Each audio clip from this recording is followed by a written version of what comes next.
শ্রোতা বন্ধুরা, আপনারা শুনছেন 91.2 FM রেডিও সুন্দরবন। সাথে আমি আছি আরজে রিয়া, এবং আজকের আমাদের এই অনুষ্ঠানটি একদম ভিন্ন স্বাদের। আমার সাথে যিনি আছেন তিনি একসময় টাকির বহু চর্চিত ব্যক্তিবর্গের মধ্যে একজন, এবং তিনি টাকির একসময় খুব ভালো একজন স্পোর্টসম্যান ছিলেন, এবং যার ক্রীড়া প্রশিক্ষণে আজ প্রচুর ছাত্র তৈরি হয়েছে। শুধু তাই নয়, এই সাথে তার আরও একটা বড় পরিচয় আছে। তিনি খুব ভালো একজন শিক্ষক ছিলেন।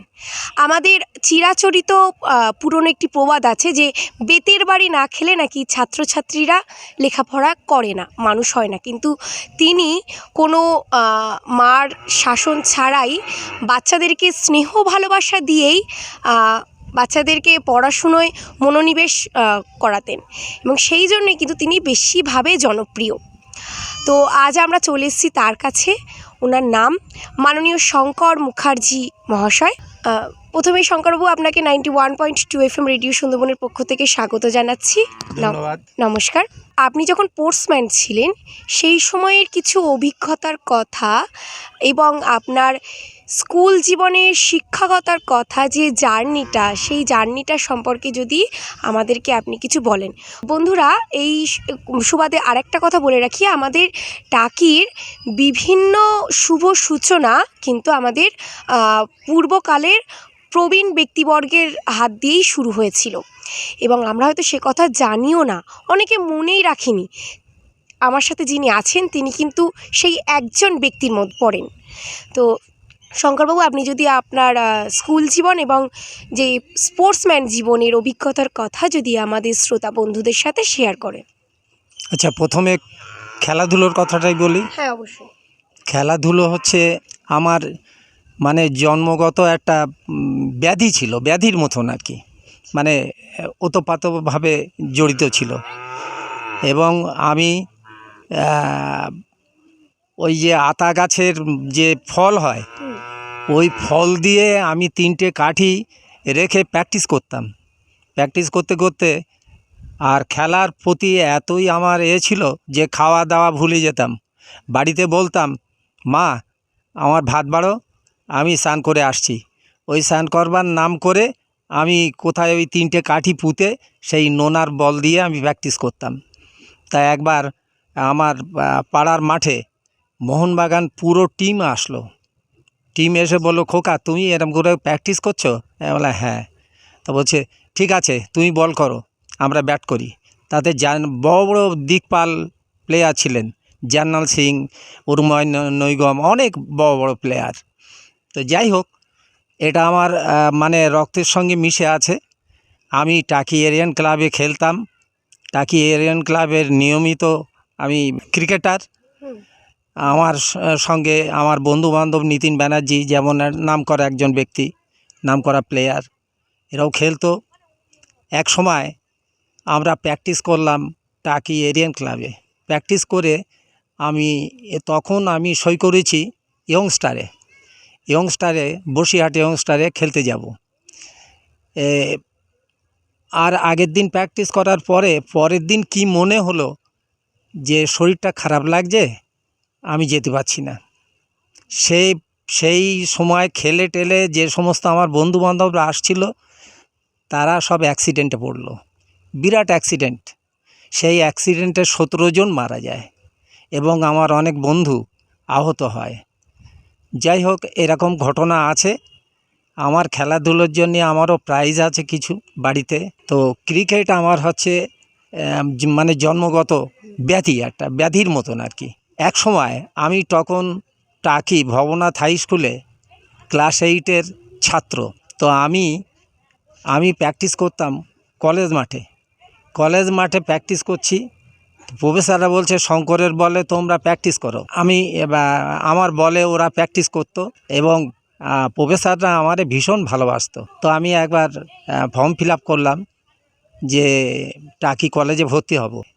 করতে তখন অনেকেই উচ্ছ্বসিত যে শঙ্কর মুখার্জি একজন ভালো ক্রিকেটার। আমার দাদা এবং আমার গুরুজন অজয় কুমার মুখোপাধ্যায়, তিনি আমাকে খুব ভালোবাসতেন, এবং তিনি ছিলেন ডেমনস্ট্রেটর টাকি গভর্নমেন্ট কলেজ। যাই হোক, তো কিন্তু তিনি একটু বাদী হলেন, বললেন না, ও ক্লাস 8-এ পড়ে ভবনাতে, এখন যদি ওকে যদি হাওড়ায় নিয়ে যাই খেলাতে, বসিরহাটে খেলাতে নিয়ে যাই এই টাকি কলেজের নামে, তাহলে আমাদের যদি আমরা ধরা পড়ি তাহলে খুব সেটা বাজে লাগবে। উনি উনি আমার যেটা ভালো জিনিস সেটা কখনো উনি করতেন না, মানে বাধা দিতেন। আমারও ইচ্ছে ছিল না, আমার খেলার ইচ্ছেটা আছে বরাবরই। তারপরে স্পোর্টস হলে অজয়বাবু যেতেন, উনি হচ্ছেন মানে পুরোটাই পরিচালনা করতেন। তো আমাকে বলতেন, আমার শরীর টরীর একটু খারাপ টারাপ লাগলে তখন বলতেন যে তুই এক কাজ কর, মেজারমেন্টে যা, মেজারমেন্টে কোনো ঝামেলা নেই, তো তুই মেজারমেন্টে যা। আর না হলে আমি সাধারণত এই যে আমাদের যে স্পোর্টস হতো, মানে স্কুলের স্পোর্টস, সাব ডিভিশন স্পোর্টস, তারপরে ইউনিট স্পোর্টস, হ্যাঁ ইউনিট মানে যেমন টাকি পৌরসভা একটা ইউনিট এটা, আর সাব ডিভিশন মানে বসিরহাট সাব ডিভিশনের স্পোর্টস, এ সমস্ত এতে আমি অংশগ্রহণ করেছি এবং বাচ্চাদের আমি তৈরি করেছি স্কুলে।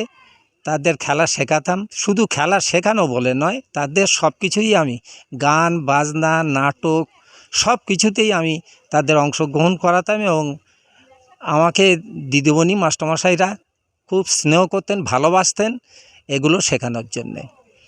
যাই হোক, আমার খেলোয়াড় জীবনে আমি যথেষ্ট সম্মান পেয়েছি, পেয়ে খুব আনন্দিত। শোনা কথা যে টাকি ভবনাথ স্কুলে যে ক্রিকেট খেলা, সেটা আপনার সুবাদেই চালু হয়েছিল, সেই সম্পর্কে যদি একটু বলেন। আমাদের স্কুলে আমাদের সঙ্গে একসঙ্গেই হাসনাবাদ রাইস মিলের একটা ছেলে ছিল, আমাদের সঙ্গে পড়তো, তার নাম রঞ্জিত সাধুখা। সে খুব বড় লোকের ছেলে, তা তখন আমার স্কুলের অবস্থা ভীষণ খারাপ, সেই জন্যই বললেন যে কি করা যায়। তখন আমি রঞ্জিতকে বললাম যে রঞ্জিত, তুমি যদি একটুখানি সক্রিয় হও, তাহলে হয়তো খেলাটা চালু করা যেতে পারে। তখন বলল ঠিক আছে, আমি সমস্ত কি লাগবে আপনি বলুন, আমি সব বলে দিলাম, ও সব সেট এনে দিল। তখন আমাদের প্রদীপ দে ছিলেন আমাদের কোচ বা টিচার, হিস্ট্রির টিচার।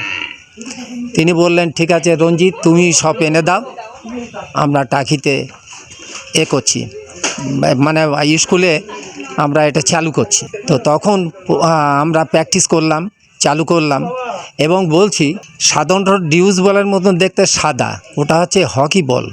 আচ্ছা, ওই হকি বলটাকে আমরা মানিকদা বলে তখন ছিলেন, মুচি ছিলেন, তা উনি করলেন কি সেটাকে রং করে এমনভাবে তৈরি করে দিলেন, তখন মনে হলো যেন এটা ডিউস বল। আচ্ছা, ওই দিয়ে শুরু করলাম। আর আমার তো প্রচণ্ড জোর বল, আমাদের আমি মিডিয়াম প্রেসার বোলার ছিলাম। তো ওই প্র্যাকটিস করলাম, প্র্যাকটিস করার পরে তখন আমাদের একটা ফ্রেন্ডলি খেলার একটা স্টার্ট হলো, টাকি রামকৃষ্ণ মিশন। তখন টাকি রামকৃষ্ণ মিশন দুর্দর্শ টিম, নিতিন ব্যানার্জিটা যে খুব নাম করা। তা যাই হোক, ভবনাথ স্কুলের প্রথম খেলা ওদের সঙ্গে এবং আমরা 40 রানে আমরা জিতলাম। আমাকে সমস্ত টাকি এরিয়ান ক্লাবের মাঠটা পুরো কাঁধে করে ঘোরালো, ঘুরিয়ে এই হচ্ছে আমাদের খেলার শুরু, মানে ভবনাথের প্রচলন হলো খেলাটার শুরু। এবং আমি বেস্ট ক্রিকেটার হয়েছি ওখানে, স্পোর্টসেও প্রচুর প্রাইজ পেয়েছি। বাবু, আপনি এখনও কি ক্রীড়া প্রশিক্ষণ করেন? না, এখন তো হয়ে গেছি, 15 বছর হলো। আচ্ছা, তার মধ্যে আমি 6 বছর আমি স্কুলে গিয়েছি, দিদিমণি ওখান থেকে ফোন করলে, ইভেন কি আপনার স্কুলের নাম? টাকি উত্তরপল্লী প্রাইমারি স্কুল, মানে শেষের স্কুলটার কথা বলছি আর কি। তো যাই হোক, এমএলএ বলছে যে শঙ্করবাবু আপনিও তো এখন স্কুলে আসেন। আমি বললাম হ্যাঁ, ফোন করলে, তখন 6 বছর হচ্ছে, হ্যাঁ ফোন করলে আসি এবং বাচ্চাদের যা শেখানোর দরকার, যেগুলো প্রয়োজন সেগুলো আমি শেখাই। এই হচ্ছে আমার খেলার জীবনের। আর শিক্ষক জীবনের কিছু কথা বলি। হ্যাঁ অবশ্যই। শিক্ষক জীবন হচ্ছে আমার শুরু টাকি সুভাষনগর কলোনি। সুভাষনগর কলোনি হচ্ছে, ওখানে আমি 9 বছর ধরে ব্যাঘাত দিয়েছি স্কুলে। ব্যাঘাত দেওয়ার পরে তারপরে আমার হাইকোর্ট করতে হলো। অমরবাবু তখন চেয়ারম্যান ছিলেন, অমরবাবু আমাকে অ্যাপয়েন্টমেন্ট দিলেন, তার এগেনস্টে কেস হয়ে গেল। মানে ওয়েস্ট বেঙ্গল সরকার এবং টাকি পৌরসভা ভার্সেস আমরা, শুধু আমি একা না, 22 জন ছিল ক্যান্ডিডেট, তার মধ্যে আমরা পেয়েছিলাম 10 জন প্রথমে, আর সিলেক্ট হচ্ছে 12 জন। ওই 10 জনের মধ্যে আমি 6 দাগে ছিলাম। কেস করে আমরা জিতে স্কুল মাস্টারি পাই। তার মধ্যে একজন প্রফেসরের সঙ্গে আমার খুব জানাশুনো ছিল, আন্দামানেও একটা যোগাযোগ হয়েছিল, সেন্ট্রাল গভর্নমেন্ট স্কুল মাস্টারি। আমার সারা জীবনেরই ইচ্ছা যে আমি যেন শিক্ষক হতে পারি, তবে আমি শিক্ষক হয়েছি। কিন্তু আমি যদি আন্দামানে চলে যেতাম আমার মনে হয় অনেক ভালো হতো, কিন্তু মা বাবার জন্যই যেতে পারিনি। তারপরে আমার শিক্ষক জীবন শুরু হলো, বিভিন্ন জায়গায় ঘুরলাম, যেখানে গিয়েছি আমার সুনাম কুড়িয়েছি, সকলেই আমাকে ভালোবাসে, সকলেই আমাকে ভালোবাসতো। লাস্টে আমি উত্তরপল্লীতে 10 সালের আগস্ট মাস কমপ্লিট করে আমি রিটায়ার করি। এই হচ্ছে রিটায়ার করার পরে আমি 6 বছর ধরে আমি বাচ্চাদের শিখেছি। ওরা ফোন করতো, আমি যেতাম, গিয়ে যা বলতো আমি সব কিছুই করাতাম ওদের। আর খেলার জগতের খেলোয়াড়দের কি বার্তা দেবেন, যারা নতুন মানে খেলাধুলো নিয়ে যারা চর্চা করছে বা ভবিষ্যতে যে খেলোয়াড় হতে যায়, তাদেরকে আপনি কি বার্তা দেবেন? তাদেরকে বলবো যে এখন খেলা শেখা মানে খুব কঠিন ব্যাপার। খেলার মতো খেলা শিখতে গেলে মনোযোগ দিয়ে শিখতে হবে। সকলে তো শেখে ওই বাড়ির থেকে পাঠায়, যা খেলতে যা, ওই ব্যাস। কিন্তু খেলোয়াড়ের মতন তৈরি হতে গেলে, প্রসঙ্গে একটা কথা আমি বলি, আমরা এক সময় আমার একটা বড় চান্স এসেছিল খেলার, বরিশা স্পোর্টিং ক্লাব, বেহালায় বরিশা স্পোর্টিং ক্লাব, যেটা হচ্ছে এর সৌরভ গাঙ্গুলির ক্লাব। সেখানে আমি 2nd ডিভিশনে একটা চান্স পেয়েছিলাম, কিন্তু কলকাতায় থাকার অসুবিধার জন্যে, অবস্থা খারাপের জন্যে আমি ক্রিকেটটা ধরে রাখতে পারিনি। অনেক অনেক ধন্যবাদ শঙ্করবাবুকে বিশেষভাবে আমাদেরকে সময় দেওয়ার জন্য। আর শ্রোতা বন্ধুরা, বিশেষ করে টাকির বিভিন্ন মানুষ ওনার সাক্ষাৎকার চাইছিলেন। আশা করি তাদের আশা আমি পূর্ণ করতে পেরেছি। এবং শ্রোতা বন্ধুরা, আপনারা সাথে থাকুন, শুনতে থাকুন 91.2 FM রেডিও সুন্দরবন। এমনই আরও বিভিন্ন সব সুন্দর সুন্দর অনুষ্ঠান নিয়ে আবারও হাজির হব পরবর্তী কোনো প্রোগ্রামে। নমস্কার। আপনাদের ধন্যবাদ জানাই আপনাদের এই প্রচেষ্টার জন্যে।